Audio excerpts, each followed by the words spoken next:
Recording in progress.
All right. Welcome and hello, everyone. Welcome to School of Speech presented by Speech Therapy PD.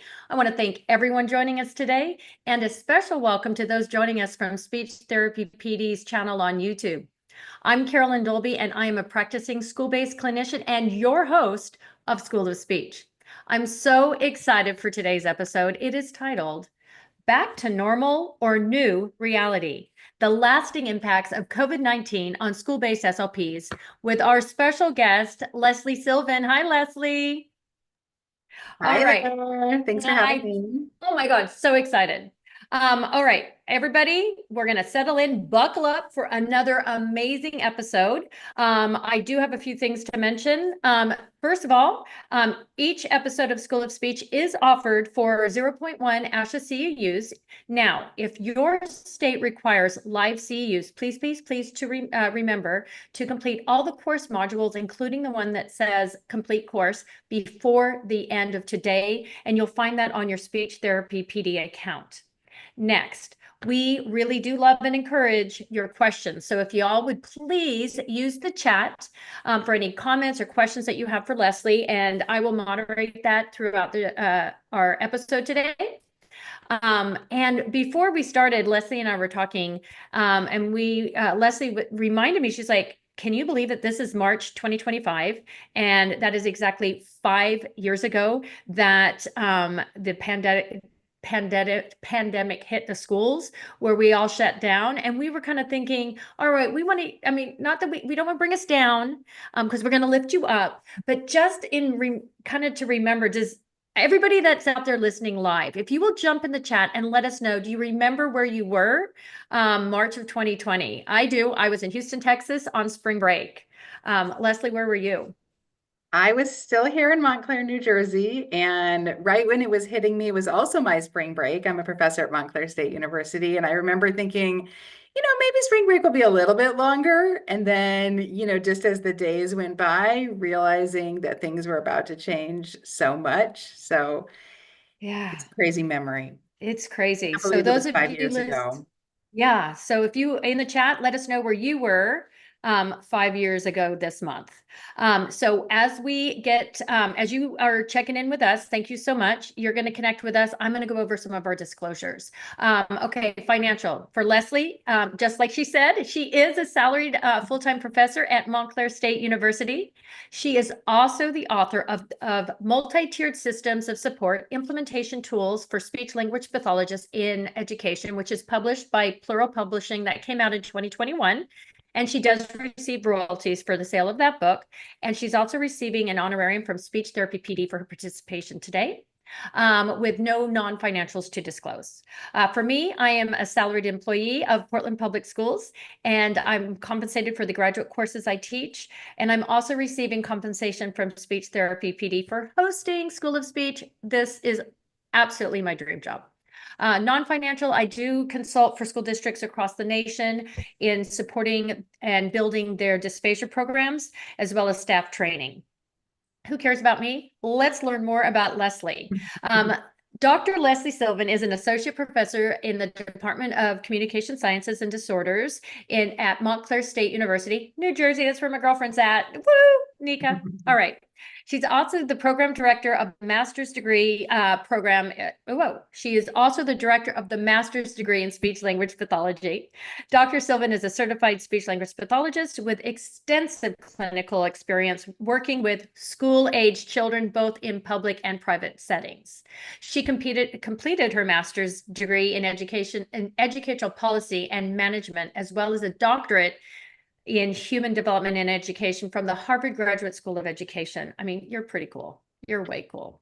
But broadly, Dr. Sylvan's scholarly interests center on the intersection between the field of education and the field of speech language pathology. We could not have a better expert with us today. Hey, Lesley.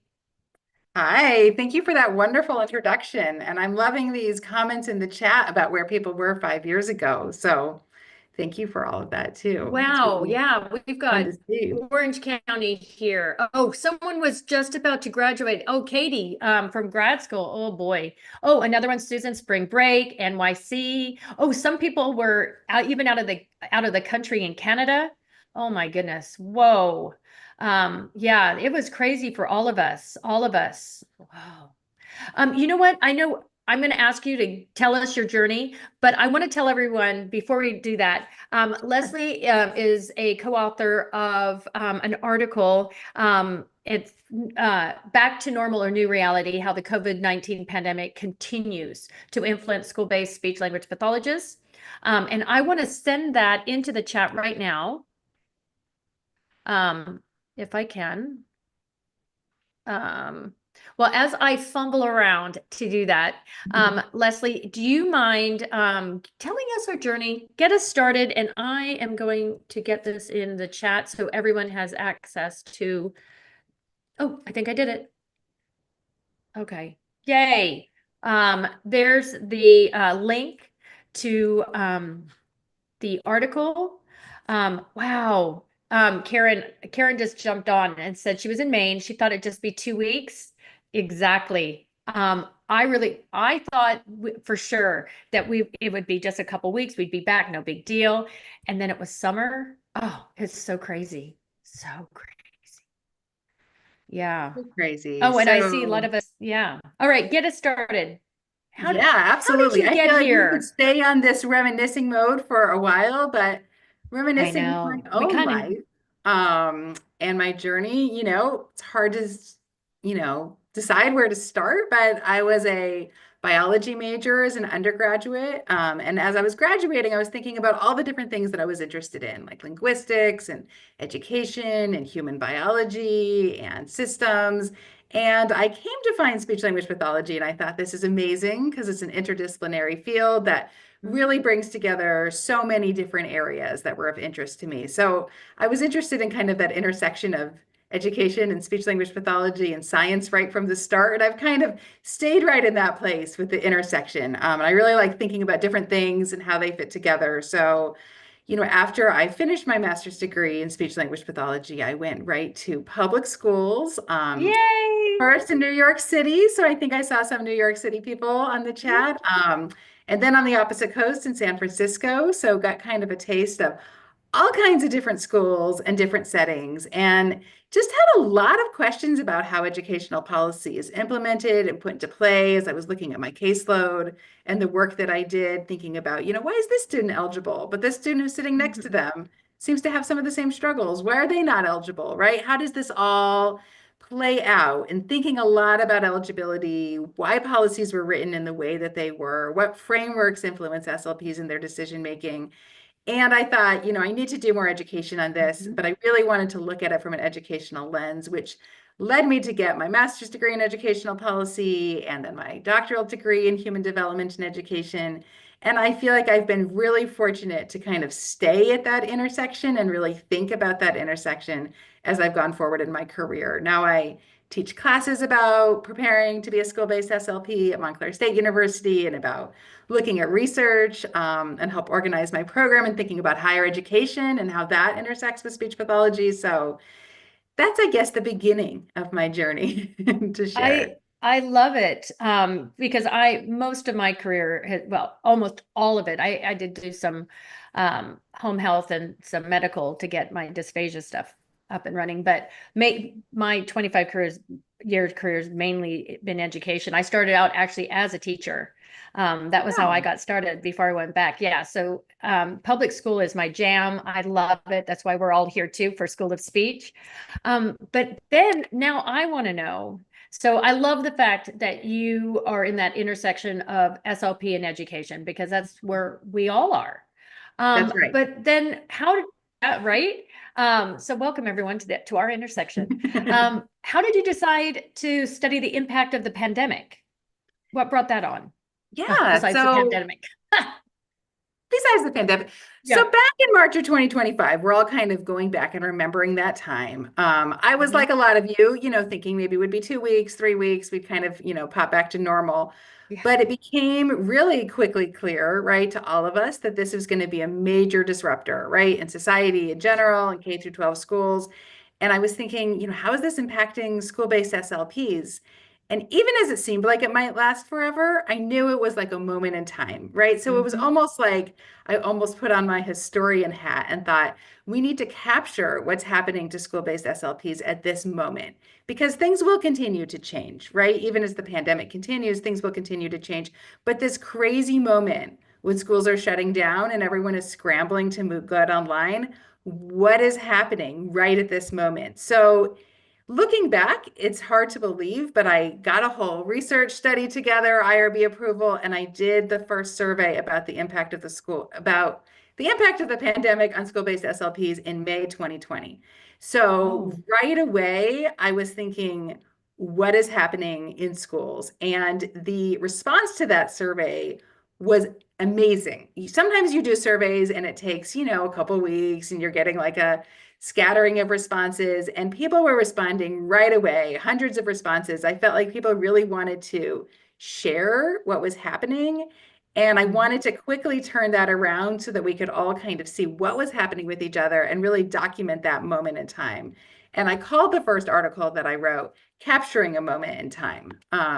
It was called Capturing a Moment in Time, a survey of school-based speech language pathologist experiences in the immediate aftermath of the COVID-19 public health emergency. And you can see how even in the title, we didn't call it a pandemic from the beginning. It's interesting. Now we look back and we think, you know, that's the pandemic. But at the beginning, it was a public health emergency. Mhm. Was it really going to be called a pandemic? How long was it going to last? So I wanted to do research to capture that moment. And then, you know, even as the next school year started, the beginning of the 2020-21 school year, things already started to change. So I did another survey pretty quickly after that in December through January called Another Moment in Time. And so that was a really different year too, right? Some people were going back, some people were all virtual. There was a lot of differences in that year. And so it was partially that I just wanted to capture that for our collective memory, everyone's experiences. And that was what drove me initially to do that research. Wow. You hit it when you said, I think we all feel the same way. I didn't, I did not think it was when it first happened. I was like, oh, this isn't going to last. Mhm. And then it just kept going and going. And, uh, and then everything changed. Everything changed. Everything Um, changed. Right. And then it almost became normal. You got used to one thing that everything changed. Like, okay, we're all online. We got used to that. yeah, And then it was hybrid, you know, where a lot of people had this kind of awkward hybrid where some kids were in school, some kids were online. There were different days. They'd be back for a yeah. little while. Schools would close for 2 weeks. So, you know, once you kind of got used to that, then things changed again, you know. So there were kind of phases looking back. There was no normal because all depending on what part of the country you're in and what school district you're in, things were very different. I feel like things shut down a little later. I was in Texas at the time. I now live in Oregon, but I was in Texas. I felt like we shut down a little later, or we were kind of a little bit behind, kind of the rest of the country, especially like back east. Um, and then we had to quickly learn. How many of us, if we had never done teletherapy before, I mean, how many And of us most people hadn't, you know, in that know? initial survey, I had a question, who's done teletherapy before? And over 90% of people said they had not. So it was a very unusual to have experience with teletherapy. But suddenly overnight we were all teletherapists, right? And the Yeah. thing about being school SLPs, they really think that we have superpower. They expected us to immediately Mhm. be an expert. And I think if I don't know, I know I'm having a physical response of the stress that had on all of us, of having to quickly pivot, and then having And when you think about the population that we are servicing in the schools, which is a lot of it is the special ed. Well, they're all under special ed, but a lot of special needs children, and the effect of the pandemic and going virtual for those students too. Oh, it's Right. huge. It was huge. And, we were really on the front lines as school-based SLPs, talking to those families, talking to those Mhm. parents, seeing those kids and helping them manage, right? Like, what is Zoom? What is the Yeah. Zoom link? Some of these things that now we almost take for granted, right? Most people understand what a Zoom link is, but it was brand new. And that was We just 5 years ago. It was just 5 years ago. We're not talking about No, ancient you just history. like things were Yeah. just jumping in my head. For example, not all families had, first of all, computers, let alone Mhm. internet. There were Right. so many things that we were not prepared for, our families were not prepared for.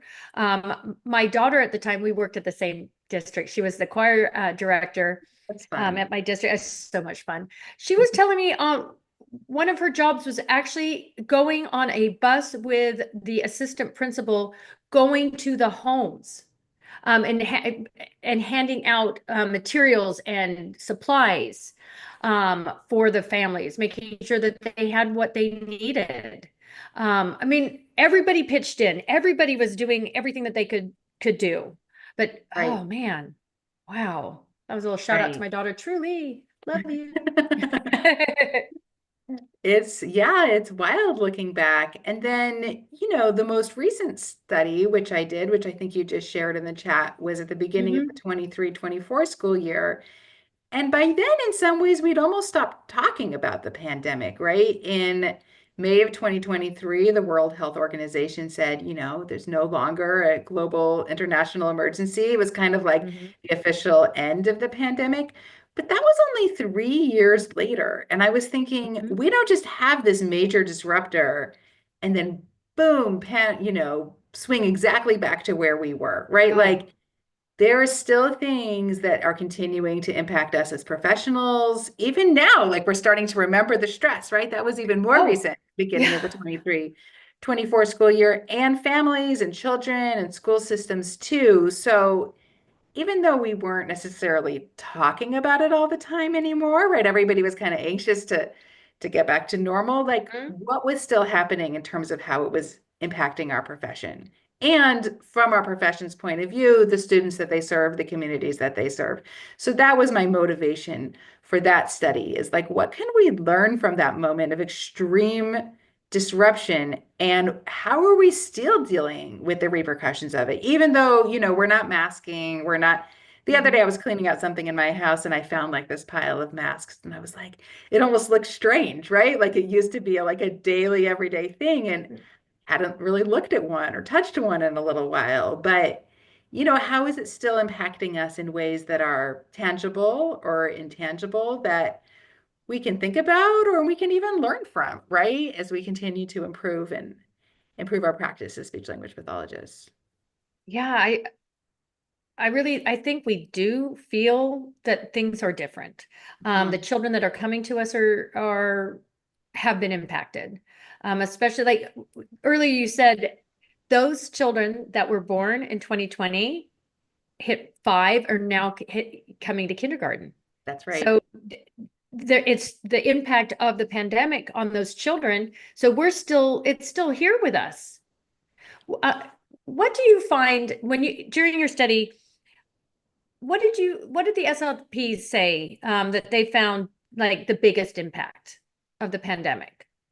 So there was a few. Mhm. First of all, I asked them, do you think there's still an impact of the Oh, that's a pandemic? good And question. Yeah. the majority, 98%, said yes, right? In some way or another, there's still an impact. And some of the biggest impacts were social emotional skills of their students, academic gaps that they noticed Mhm. with their students, and then speech and language delays of varying kinds. I mean, I think it's always the eyes that we have, right? I think speech language Mhm. pathologists, we're looking at speech and language all the time. So there was a variety of answers. I asked about this in sort of an open-ended format so that I could see what people came to mind, but then looked at it thematically. And those were the top three in terms of what they were noticing from their students. Social emotional difficulties, academic gaps, and then speech and language concerns increased. I agree. Really, when we look at the social emotional, because of everybody was impacted, Mhm. everybody. But then people were impacted differently. How much support did they have at home? Yeah. What the trauma that families were going through? Some families had jobs that they were able to work remotely. I think back on the service industry, on how many Mhm. people that you can't do that virtually. Um, the impact of these kids. So I guess it kind of leads us into like, what did it change when we're thinking about like our curriculum, how we are providing services? Um, what do we know now doing that's different, do you That's a think? really interesting question because in some ways there are certain things that we're doing differently, but in other ways we're kind of back the same, right? Like the contrast was most survey respondents said, yes, the pandemic impacted the students and it's continuing. Hmm. But then a lot of people, when they said, how does that impact your intervention or your Yeah. assessment, said, well, it doesn't change it that much, right? And in some ways, that was like a difficult disconnect to navigate, right? And some of the comments were like, I'm not sure how I'm supposed to do things differently. Like there were some things that people talked about doing differently, like relying less on standardized tests, for example, right? And there was a lot of comments of people saying, these tests were normed on children that didn't go through the pandemic. And it was even more Hmm. relevant, like the closer to the pandemic we were. So, now I'm giving this test and I'm seeing this score, but the children that are in this normative sample, they didn't miss maybe a year of in-person instruction. So Right. how valid is that score really? But then how hard is it to tease out what to do instead? Right. And one thing that didn't change after the pandemic was the curriculum, the Hmm. expectations, the standards, the norm reference tests. They didn't Right. change. Nope. Policies didn't change, eligibility, so it was kind of like this disconnect. Like the kids have changed, but the expectations, both for the kids and for us, were not changed, right? No one said, okay, SLPs, we're going to decrease your caseloads in half because things are so much more complicated, right? Like that didn't, I wish, right? Um, If that happened, let us know where you are. yes, exactly. But so there was kind of a disconnect. Yeah. And I think individual SLPs and their responses, and in some of the presentations and discussions I've done since, I've heard about ways that people have tried to adapt, but there has been sort of a bit of a lack of concrete guidance about what to do. In some ways, as much as it was a disruptor, once we sort of got back to reality, it was like, all right, go back to doing what you do. Um, and I think, some people talked about changes in group sizes, Hmm. materials that they used, like using more virtual materials because they learned about a lot of amazing materials in the pandemic, like boom cards or others. Hmm. Or on the other hand, people saying, I don't use any digital technology with my students because I feel like they got overloaded in that. So whereas before I might have gotten it on an iPad, like it's kind of novel, now I Hmm. feel like kids have gotten too much tech. And so I only use hands-on materials because of the pandemic. So different Oh, people, wow. different ways of kind of thinking about it. Some people were like, I love my virtual, like my digital tools. I use them all the time. Whereas others were like, I think that's too much. Like kids had too much tech and now I want to move away from that. So it's really variable in terms of how people have responded. Well, I was going to go back to your intersection of education and SLP. And I want to know, my question was the thought of like, when children are receiving their education, their curriculum virtually, which was new not only to them, but also to the educator, Mhm. was there an impact on education? I guess I don't know, quality of the education? Did we see a vast difference of children that were on level? Were the standardized tests and the state testing didn't change. But what Mhm. about the children's knowledge? Um, and I guess I would love to know more about is there some data that shows that there are these educational gaps for kids depending on how old they were during the pandemic and what they missed? So there is a lot of research on this, honestly. And, one of the things that it stands out the most is it really exacerbated existing inequities. And Mm. so, children that had been previously, maybe from what we would maybe think of as a disadvantaged background, right? Low income children, children that have historically sort of underperformed on standardized tests of academic achievement, they were impacted disproportionately negatively. And that gap continues to persist. There's always been a gap, right? Sometimes we call it the achievement Right. gap, but there's a lot of different ways of describing it. But that gap between children that are higher performers or lower performers for lots of different reasons, also children with disabilities, right? I mean, that would be included in that group. And children that had historically been doing, performing less academically well, that gap just widened. And so that is something that continues to be documented. I mean, there's a lot of variability, state to state. Sure. There's starting to be more research. It takes time for this really to come out about, timings of reopenings, et cetera. But there certainly were these gaps that were exacerbated. And then there were some children that there are no gaps, right? And, progress kind of continued as normal. So it was very uneven. It wasn't Mhm. like, if you happened to be in third grade when the pandemic hit, that hit you worse than if you were in first grade, right? It mattered necessarily less about your age or your grade, but, some of the circumstances that you mentioned, like, family stability, Yeah. the trauma that was experienced, right? And sometimes those things can go hand in hand, unfortunately. So it was a very uneven, which makes it difficult, right? Because SLPs that work in different kinds of schools may now be experiencing the lasting impact of the pandemic in variable ways, depending on, the nature of the population that they're working with or the school setting that they're in. Like, do you think that there was an uptick in eligibility, that more students appeared, um, how am I trying to say this? Do you do you feel that there was a higher I kind of felt like there more children were being referred. That's the question I'm Mhm. asking. More children were being referred for speech service or special ed services post-pandemic. I So don't know for again, sure. I yeah, think maybe, but I think I feel it, but I don't know it. So I guess I'm fact checking myself. So what do and you think? based on what I have in my study, and I asked questions about this, Mm-hmm. again, there was variability with some people saying, yes, referrals are through the roof. There's so many more Mm-hmm. kids that parents are concerned about, teachers are concerned about, and they're showing speech and language skill, delays, and it's a lot to manage.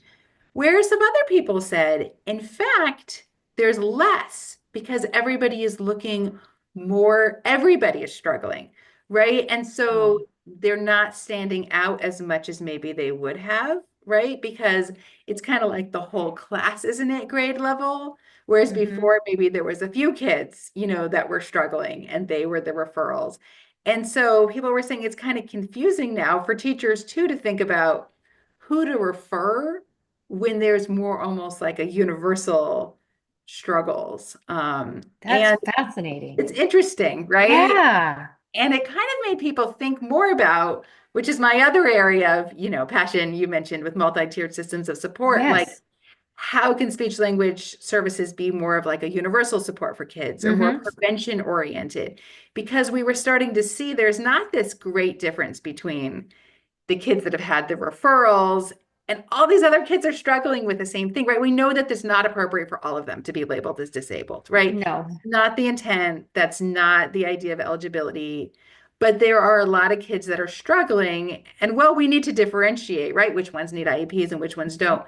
There's so many kids that our expertise could be extended towards. And I think there was a greater realization like, how can we use our expertise, of course, to identify the children that we need on our caseload, but also to help everybody because in certain settings there were a lot of kids, way more than we could ever handle and put on a caseload that were struggling in terms of speech and language or academics and literacy, that kind of Absolutely. thing. Absolutely. But I do you, okay, this I'm asking because I don't know the answer to this. Do you feel that there should be a change in norms, like social pragmatic norms, for our children coming that experience that? This is a question I've spent a lot of time thinking about, Mhm. honestly, right? Like, should we change the norms?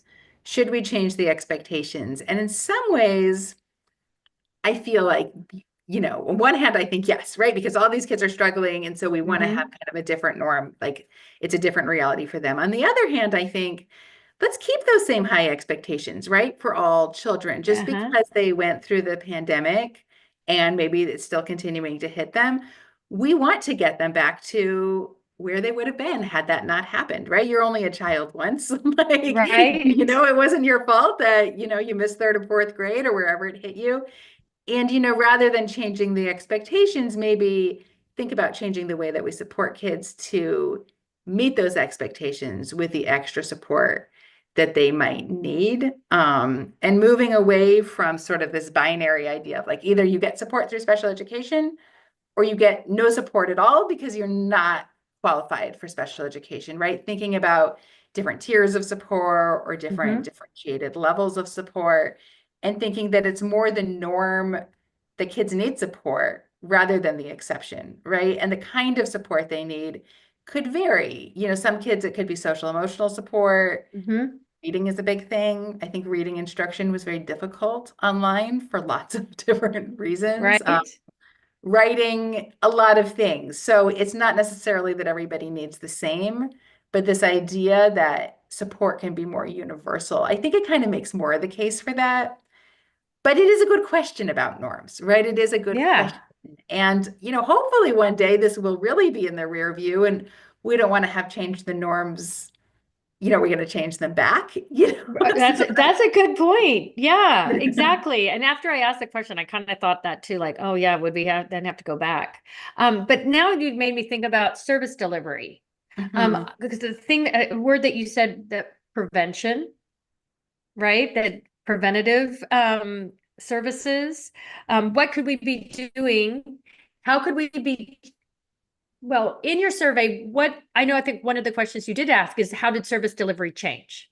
mhm, What was the right. result of that? So, a lot of people had said their service delivery hasn't really changed, but they feel like maybe it should, right? And they Okay. were trying to kind of figure that out. People were saying there were varying things, but they were like, kind of doing things a little bit similarly, but it's not necessarily feeling like it's the same as it was, right? So maybe what used to work for you, I don't know, having pull-out sessions twice a week for 30 minutes, right? Like that's a very common sort of Right. service delivery model. But people were starting to say, like, I'm doing it the same, but I'm not feeling like it's as impactful as maybe it was. It feels different. And I'm exploring different ways of doing things. Like I'm thinking more about should my service delivery model be more, push-in, collaborative, bringing services to the classroom. I had some questions about, are you more engaged with prevention-oriented services Mhm. or, with RTI, multi-tiered systems of support? These kind of fall under the same bucket. And do you think that there's a need for you to be? Most people, like well over 95% said, I think there's a need, right? I think there's definitely a Oh, yeah, need, absolutely. but, am I doing it or am I exploring about doing it? I think people weren't sure how to jump right into that. I think it's even starting to change since the beginning of the 2023 school year, right? Like now we're in a new school year. Mhm. People are continuing to reflect on that. I haven't done a new survey, but, thinking more about how they can adapt their services to you know, promote generalization and to also, incidentally benefit or bring support to even more students that are identified on a caseload. So there wasn't an immediate, SLPs can only be so flexible, right? We pivoted to the I pandemic, know. pivoted back, and, the first instinct, which I think is totally understandable, is like, let's see if we can get back to reality, right? Like, let's get back to what we knew was going well. But then there's kind of like the feeling, well, is this working the same way? And then even Mhm. questions of, was this ever the best way, right? Like, it's an opportunity to reflect on ways to transform practice too, right? Like it's an opportunity to learn. I support that. I come from a very positive outlook. I always want to find the best. I always want to find that, as my sister say, the joie de vivre. I'm always like, yay. And because I mean, we all know it was daunting and hard for all of us. But one of the things I think that I really like that came out of it is Zoom, Mhm. and virtual meetings, Google Meet, however platforms. Um, that changed, that was a game changer for me.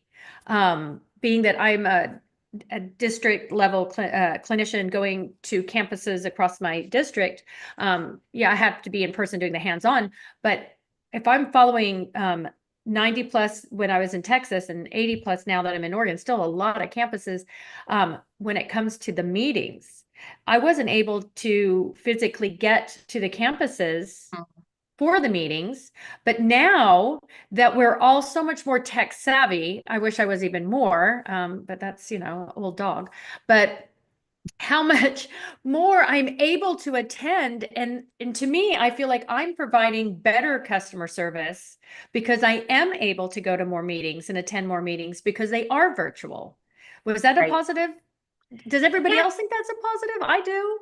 What What's does everybody think? interesting, because I Yeah. did ask about that, because I was thinking right along the same lines as you, right? I feel like it used to be the norm, just completely the norm. No one even thought of anything else, right? That if we were going to have Yeah. an IEP meeting or a school meeting, it'd be in person. If you couldn't make it, it'd be great if you could, but you can't be in two places at the same time. Yeah. That's it. And now it's almost like the vast majority of meetings, IEP meetings, are online. And I ask Yeah. people, do you feel like this is more effective, equally effective, less effective? And I'd say that the most popular answer was, equally effective, or people saying more effective because, like you were just mentioning, I work on multiple campuses and sometimes it was hard with scheduling. But what's interesting too is that with people saying it was less effective, there were some. And so I Mhm. think that reminds us with anything that's kind of like a silver, like there's a pro and there's a con, right? Like there's kind of two sides of it. And I had and a lot of opportunities in the survey to select answers, but then to give feedback, like written feedback, because I feel like that's kind of where you get Mhm.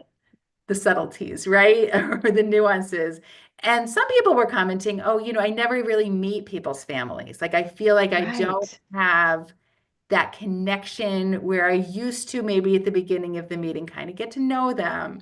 There's things about sitting down with someone in person that you feel or that you can cover or a relationship that you can build that's just different. It doesn't mean that can't happen virtually, but we all feel the difference, right? Meeting a friend for coffee versus meeting a friend for a Zoom chat, you have a different feel, right? And I think that some people were saying relationships with families, connections that they had over the years, it felt more straight to business, right? You get on a Zoom call and you start talking about what you need to do and you're off. You're not kind of Mhm. seeing the brother that's sitting there, having those side conversations. And similarly with professional development, I ask people like, compared to the pandemic, how often do you do professional development virtually? Huge increase, right? In terms Mhm. of people doing professional development virtually. And a lot of pros, convenience, flexibility. But then in terms of district meetings or professional development within a district, some people were saying, like, I miss seeing my colleagues in person. Some of those casual one-to-one conversations that build communities, I feel a little bit more alone, right? Like I just joined this district. I don't even know any of my colleagues. Like I've seen them on Zoom, but a lot of times SLPs are the only ones in the building, right? They may not know all the SLPs in the district. And, there's a little bit of a social element, right? You come, oh, I work at this school. I used to work there. It's not what's on the agenda, but sometimes those side conversations can be valuable and, build network. So it's something gained and something lost, right? And, what's gained, I think, is really powerful, like you were saying. And, I'm seeing a couple comments. I have the chat open too, because I Oh, always good. see what Yeah, because people I'm are saying, saying. For working yeah. parents, it's really convenient, but and there can be more family involvement because, people can join more flexibly. I have 2 kids. I love it, right? Like if I need to meet with the teacher, I don't have to leave work, drive over, find a parking spot. I can meet with teachers pretty flexibly, but at the same time, you don't get to know there's a difference. And how do we capture that and think about it too? So that was one of my favorite things about this study is that it highlighted a lot of issues and both sort of like the positive sides and the drawbacks and just raises a lot of things for us to think about. And I get it that it is less personable. But again, I come from this, let's find the silver lining. Oh, absolutely. What I love about that, a lot more of the related services can join. There's a lot more, I feel. Megan, to your question, do I feel like I'm doing more work because I'm attending more meetings? Yeah, actually, in a way, I guess. But then no, because I have more time because I'm not having to take time driving to the location, I would have still done the work. I would have still, for me, being the dysphagia support speech pathologist, I'm, maintaining their feeding plans of care, updating their PLAF, doing I've already talked to the parent, I've already seen the child. So all that work I would have already done. And so I guess it's a boon for me because I've already had to do all of that work. And instead of asking the campus speech path or the IEP facilitator or the case manager, whatever they may be in the district I'm at, to provide my information, even though I've already called a parent, but this way I can be there. So then if there is a quick question for me, or even a long question, it doesn't matter. I can answer the question, or I can say, hey, this is a great question. Let's get through the IP. I'll call you afterwards and we can discuss it more. So maybe not more work, more chances for me, for families to be able to interact with me. I know I'm a little bit different entity than the campus SLP, but any of the related services, a lot of them are unable to get to meetings because they're on a different campus. So I think it's depending on your discipline. It is, for me, I think I really enjoy the virtual. But again, when you hit it, when you said district meetings, a lot of, that meme that says that could have been an email, right? So some of that is true. Like some of the stuff you're telling us really could have just been an email and that could have been. So some of those virtual meetings are great because we're multitasking. But the downside of how much are we multitasking during those virtual meetings and maybe not really there? I find, I don't know, but that was a kind of a downside of it is, because I do trainings virtually on student plans of care. And when I'm there, I am really funny in person. I am a delight. I am You're such funny a here. delight. Delight on Zoom as well. Delight on Zoom as well, definitely. And so when I'm there, I'm feeding off the energy of the staff.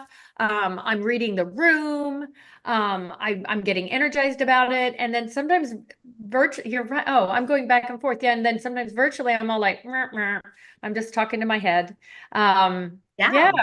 I feel the same. I do district training sometimes as well. And when I'm in person, it's always a hassle, right? Depending on where it is and the travel. And I love to do virtual things too for all the reasons. And I think we all do, right? But then sometimes I just see gray boxes and I think, oh man, like I don't know who is listening, what's happening. And I think it's not to take away from any of the positives of the silver linings that came out, right? It's just to kind of think about what are the trade-offs and acknowledging them too, right? Especially with this, district meetings. And I think that more than anything else, that's where it came out in the survey is just getting a chance to socialize and meet your colleagues, right? Maybe the meeting could have been an email, but the conversation that you had walking in the door where you said, oh, I've had a rough day, and someone said, oh, I've had days like that, here's something I tried or how's something I did. It wasn't on the agenda. And you don't have side chats in Zoom necessarily, Oh, right? absolutely. Don't have that. And, making friends, meeting other people that have the same job as you, like that can be really powerful in terms of like community and support.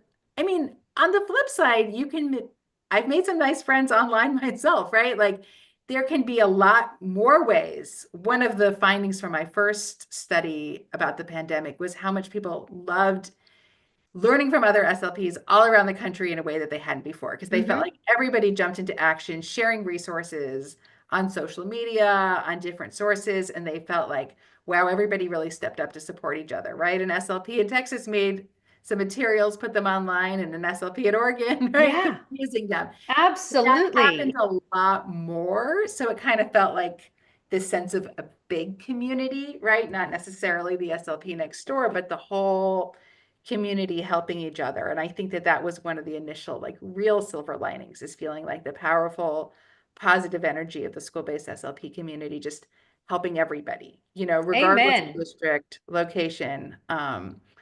So We were I find all. it so interesting, like the upsides and the downsides, and neither one cancels each other out, right? There's just a lot to I reflect on.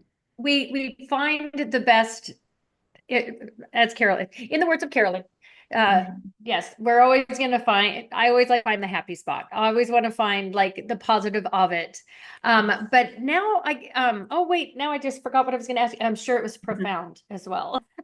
Absolutely. Oh, now I know. I remembered it now.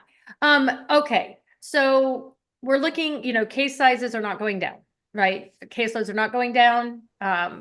We're we talked a little bit about service delivery.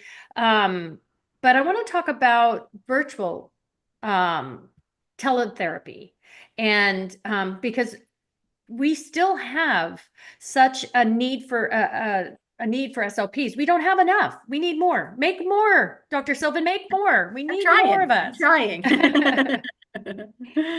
So it in your studies and in the research, is there any data that you can lay on us regarding the benefit or the benefits of whether being in person or teletherapy? Are there, is one better than the other, or do they, are the outcomes similar? So I love that question. I don't know that I have the I know exact it's a big one. answer. I know. Sorry, that was a I, big one. One thing that was very interesting is that when I did the most recent survey in 2023, I had a questions to say, are you day to day an in-person therapist or a virtual therapist, right? I didn't even think about asking Mhm. that in 2020 because it was so Nope. rare, right?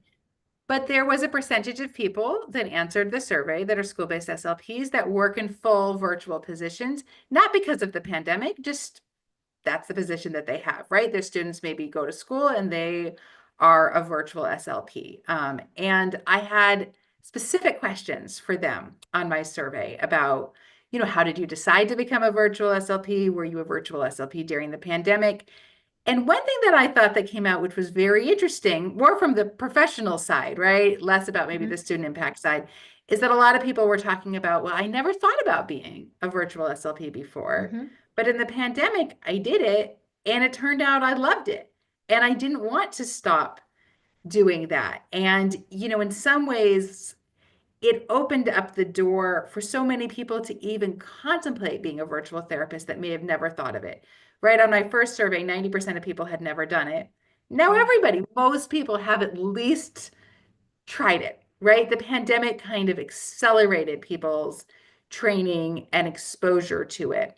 And so there are some SLPs that said, once I started doing it, I realized that that's what I prefer to do. And now this is really where I want to stay. And I thought that that was very interesting. Most of the people that, now this doesn't capture everybody, right? You never Sure. capture No, everyone's yeah. experiences on a survey. So I can't speak for everybody out there, but some of the responses on my survey were like, I wasn't a virtual therapist in the pandemic or before that, but then this opened up my eyes and I decided to do that. And then I did another recent paper, which was just recently published, about how virtual speech language pathologists can engage in prevention oriented work, right? Mhm.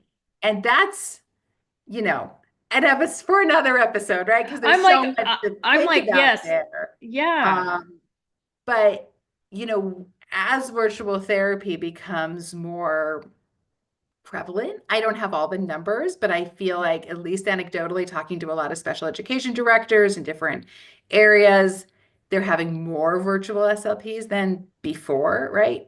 Partially because of staffing, like you mentioned, staffing shortages, but I think a Yeah. factor of it is SLP driven too. Some people prefer, right? Even if they could find an in-person job, they're looking specifically for that job. And so how do they engage with all the different functions that happen within a school? SLPs wear so many hats. We all know that, right? They do interventions, assessments, prevention, Yeah. collaboration, all of those things. And I think a lot of the studies that have been done on virtual, speech language services have focused on assessment and intervention, which makes sense, right? That's kind of our bread and butter. But thinking about all the different functions and how those intersect with virtual therapy, I think that there's room for a lot more research to explore it. And, spoiler alert, like other things, is that there are some things that virtual therapy really facilitates, right? And in some ways makes easier. There are other things that it makes harder. Some of the challenges are the same. And so there's a lot of subtlety to kind of explore. I think it's not a yes, it's equally effective, or, no, it's not. It's, lots of different contextual factors related to the school, and even the therapists themselves, right? What kind of support they have, what their caseload is like, what training they get, right? All of these things matter. It's not just a, you know, this versus that, which one is, more impactful versus the other. Right. I'm sorry. I had literally had a flashback to hybrid and I did not like it. I'm sorry, I everybody. feel like it's nobody's favorite. If anybody just saw me right then, I literally flashed back to the thought of hybrid when you were trying to manage in person and then you had some on the computer, and that people was insanity. That was insanity. And what's so different now with virtual therapists is, like, now when you're a virtual therapist, you're not doing it because of an emergency, No, right? exactly. And Yeah. so that feels very, very different than the experiences of doing it because it's an emergency. And that hybrid piece, which came up a lot in my middle study, right? The another moment in time. Some people had, some kids sitting there in Yeah. person, some kids on Zoom in the same session. I would say, if we're going to think about things that aren't impactful, that was probably the hardest, right? It's the Yeah. consistency of where people are and trying to manage both. That was rough. And we did that for a while, right? I mean, Right. And then tried to sometimes school-based the kids, SLPs. yeah, sometimes the kids were there, then they'd have to go virtual. And then we had to get to a point where parents, no, you're either in or you're out. I mean, we went through so much. We And so did went the through parents so too. much. Yeah. We just can't forget that. I feel like we're such a strong, resilient profession. In some ways, we're just like right back at it. But we went through so much and so many demands, like the hybrid, the in-person, Yeah. the virtual.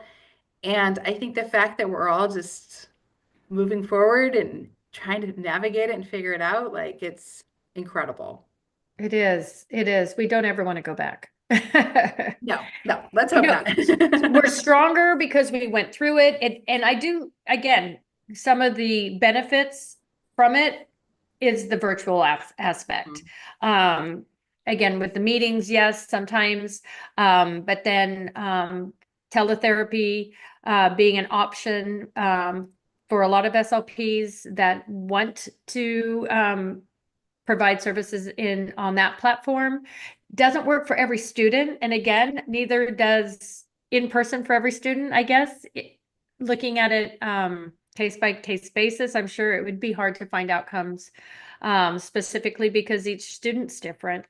And each, So many factors to consider. oh, so many. There's so many. And I think, I'm kind of excited to see continued research on that. I think, there was sort of a lot of research that happened about virtual therapy for SLPs that happened in the height of the pandemic, right? And I think that's so distinctly different from now when we're doing virtual therapy where we're intentional, right? Like, it isn't that it's a Yeah. emergency, that there is time to reflect on, the best practice and the best ways to do things. And it's so distinctly different than in the middle of the public health emergency when people Yeah, were yeah, scrambling to do it. But it evened the playing field, right? In some ways, it wasn't what we wanted, but it evened the playing field. Everybody got some, or most people in schools got some virtual sure. experience. And I think the other thing that you mentioned earlier that really was, well, two things you mentioned. One, the fact that the materials that we were using, really being able to utilize technology more. First, out of necessity. And then second, I love the fact that it is now intentional. Mhm. Being able to get those Promethean boards, those whiteboards, whatever your school has, and getting the kids. Yes, I know when you said that some would say, oh, they're too tech heavy. I don't want to use tech. But then when we're thinking about engagement in the Mhm. session, and you're able to use an interactive platform, a digital interactive platform that's getting all the kids engaged, not sitting and waiting. I see a benefit there too. Right, right. And exposure to digital tools, which existed before, but I Yeah. think again, it accelerated, right? In some ways, the pandemic Yeah. accelerated our exposure to a lot of things. And most people were learning about boom cards and interactive boards and so many materials that we've shared with each other. And I feel like it's a very generous profession, right? Like Yes. there's so much more that we can just see on social media and other places about things that people have put together. Some things we pay for, and Mhm. there's a lot of free things too, right? That people they try things with their students and they upload them somewhere. There's a lot of different sites and they share them. So that ability to kind of use these tools and not have to always reinvent the wheel, I think changes the way people think about therapy too, and the availability of materials. That was the second thing. So the first was using technology, but the second thing that you said, and you just said it again, and I love it, is the fact that we are able to share with our neighbors that we didn't even know before. Right. Being able to put it out there into SLP world. And we do love sharing our goodies. I feel like we're the most sharing people. People love We to share, are. right? I think about I'm very specific that I'm doing dysphagia, feeding, swallowing in the schools, which love. I don't just want my kids to be amazing and be safe and progress and, I'd be glorious. I want every single student to benefit from amazing speech services. Not just, and I think SLPs, we are like that. We do want to share. And we are very lucky. And it has opened up our world, Absolutely. not only just nationally, internationally, talking with, clinicians all over the place, especially kind of bonding on what we do. And we want new tips and tricks in our toolbox. Wow, that was hard. But the more that we can get, the better we become. So again, check Right. another And positive. also, the time savings that has too, right? Like if you Mm, make something amazing and you share it and someone else gets it, that means that they don't have to, maybe make it, right? Like maybe it's a flip, right. maybe it's a handout. And even sort of gathering in virtual spaces. I don't Mhm. consider myself a big social media person, but after the pandemic, when I was talking about MTSS, somebody said, "Oh, I'd love to keep having this conversation." And I started a Facebook page about speech language pathologists for Mhm. MTSS. And it just kept growing, and people come on and share ideas and materials, and I'm able to interact with people. So that was a post-pandemic thing for me. And Mhm. I feel like that is just another example of what we're talking about, people coming together and giving even advice, sharing materials, all of those things. So, Sorry, you went out for you. I did. It could be me. I didn't hear you for a second, oh, but I'm you're sorry. back. I feel like you look like for me that you froze for a second, but Okay, it I was must have been me. saying, either way, just this idea of having these more spaces where people aren't just sharing materials, but they're sharing advice and support. And, Absolutely. I love it. and gets People have more access to me. I just had somebody reach out to me. Um, in a district that I've not been to. They saw me virtually somewhere, and I mean it. Reach out to me, ask me a question. I collaborate. I am the biggest collaborator. I don't hide what I have. I want to share it. And I was like answering the questions and loving it. I love collaboration. And then at one point I was like, you know what? I can't answer that question without us, like, we need face to face, so I mean, there are some limitations, sometimes I do need to. I mean, it's still virtual, I guess. Yeah, we're gonna do a Zoom. Yeah, but you may hop on a Zoom with I someone love it. in a second, right? Mhm. And Yeah. I'm the same way. I feel like people reach out to me and I'm always happy to share. And sometimes it's the same thing. I'm like, let's set up a Zoom, like let's Mhm. talk. It doesn't matter if you're on the opposite coast or in Yeah. Canada or other places, like we can share. And I think people that just became a lot more normal Hmm. post-pandemic. It wasn't that it was impossible before. There were phones. It was just 5 years ago. But I think it did accelerate it. Which, It as did. terrible as the pandemic was, I feel like it's fun to talk about some of the good silver linings that came out of it. Absolutely. Again, going back to materials, not then I had a flashback to doing all that laminating and cutting out and making a folder, making those hands-on things versus getting something digital, not having to print and copy and no, I don't even want to say the dirty word worksheet. Yeah. I didn't even say it, people. I didn't even say it. Um, oh, Jody, I don't want to. Do you mind sharing your Facebook Oh, site? absolutely. Can I put it in the chat? Yeah, do please, please, please. All right, I will do that. And certainly anyone is welcome. I think that this is it. Make sure I got the right thing. Yep, speech language pathologist for MTSS. And I love it. I feel like I've made a lot of great connections with people there, and people come and ask questions about MTSS implementation, which, was certainly part of the conversation before the pandemic. Like I talked about in my survey, I think people are Mhm. realizing its importance, wanting to engage more, thinking more about it. And so it's been a nice space to talk about things. Sometimes I have live Facebook events where we just all get on and talk and share resources or Oh, invite people wow. just to learn. It's not formal like this. It's a little bit Hmm. more, informal. If there's Hmm. been, recently there was a lot of questions about universal screeners, right? What's a good universal screener? How do you implement universal screening?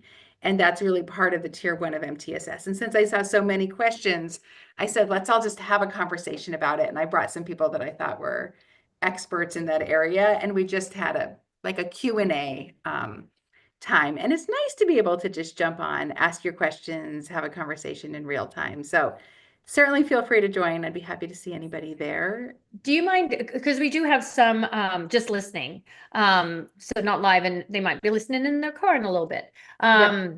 or on Monday when it loads again. Could you tell us what they need to put in you said speech language pathologist or SLP for MTSS? What is Yes, it? it's called speech language pathologist for MTSS. So, Speech language pathologist for MTSS. yep, that's it. Okay, just saying it for those in the back. Okay, Make perfect. sure they. All are welcome. Yay! Oh my gosh, Lesley, I literally just looked at the time and I cannot believe our hour is up. It This has was been so amazing. fast. Oh my gosh, so Thank you fast. so And much for having me. This oh my was gosh, no, such a thank wonderful you. conversation, and I really appreciate you inviting me and, so much to think about. I feel like I want to go write another paper right now. Well, I will be following you. I don't say stalking. I'm just going to be following you because I want definitely I want and I do want you to come back. Actually, I'm really interested in getting more about that preventative, that MTSS, the RTI. I haven't really had episode on that. So I think that would be really great. If that's Well, I something would you'd be, love, that's like yeah. my favorite topic. Okay, Love done. talking about the pandemic, but Yeah. MTSS is one of my very favorite things to talk about. So anytime, All right, anytime. so we're gonna shake off the pandemic. We got it off. We all got we got through it. We've done that. We're taking the positive that we are all sharing that with the virtual. Yeah, that's a big yay. And just sharing and having the platforms to be able to share and access to people that you might not have had access before.